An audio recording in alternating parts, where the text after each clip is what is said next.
مسلمانوں نے جب ان کی خلافت عثمانیہ عروج پر تھی غفلت اختیار کی اور تفریق کے راستے پر ان کو ڈالا گیا، اور یورپین طاقتوں نے مذہبی اور صلیبی جنگوں اور یہودیوں نے صہیونی تحریک کے نتیجے میں ترکی اور ترکی سے متعلق ممالک کو نشانہ بنانا شروع کیا، کمزور کرنا شروع کیا۔ 19ویں صدی کے آخری سال تھے کہ ہرزل نے سوئٹزرلینڈ میں ایک عالمی کانفرنس منعقد کی اور یہ طے کیا کہ فلسطین کو یہودیوں کے وطن کے طور پر اختیار کرنا ہے، اور ظاہر ہے کہ کوشش ہرزل کی طرف سے سلطان عبدالحمید ثانی عثمانی کے دربار میں اس کی گئی کہ فلسطین کی سرزمین کا کوئی خطہ یہودیوں کی آبادی کے لیے دے دیا جائے، لیکن ترکی کا وہ مرد غیور و باہمیت ایسا انسان تھا جس نے ہرزل کو نکال باہر کیا اور کہا کہ یہاں سے نکل جا، زمین کا ایک چپا کیا 1 انچ بھی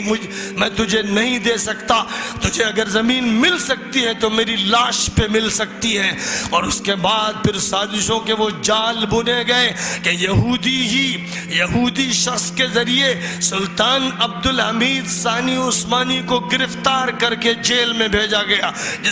جس جیل کا جیلر بھی یہودی تھا، اور یہ سارے کام کرنے والا وہ منافقوں کا ٹولہ اور یہودی آبادی کے مسلم نما دشمنوں کے ایجنٹوں کا لیڈر مصطفیٰ کمال تھا۔ وہ مجرم، وہ قاتل، وہ مسلمانوں کے لیے سب سے زیادہ زہرناک، وہ امت مسلمہ کا ناگ اور اژدہا جس نے خلافت عثمانیہ کے زوال کا فیصلہ کیا اور 1924 میں اعلان کر دیا کہ خلافت عثمانیہ کو ختم کیا جا رہا ہے۔ ہندوستان اس وقت چیخ رہا تھا، محمد علی جوہر اور ان کی والدہ بی اماں دورے کر کر کے کہہ رہی تھی کہ جان بیٹا خلافت پہ دے دو، بولی اماں محمد علی کی، جان بیٹا خلافت پہ دے دو۔ ہندوستان کی گلیاں اور سڑکیں اس وقت خلافت کی آواز لگا رہی تھی جب مصطفیٰ کمال جیسا مجرم و کمینہ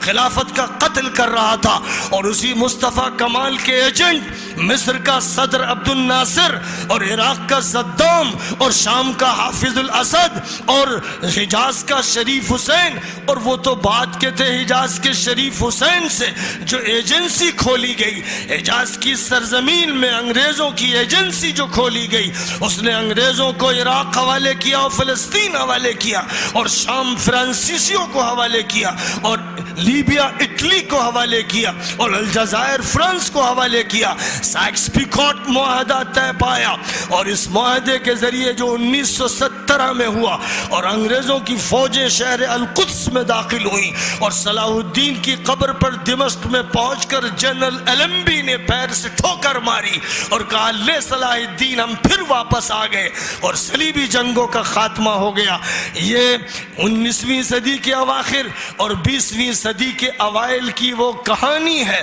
جس نے ایک نئے عالم عربی کو وجود عطا کیا۔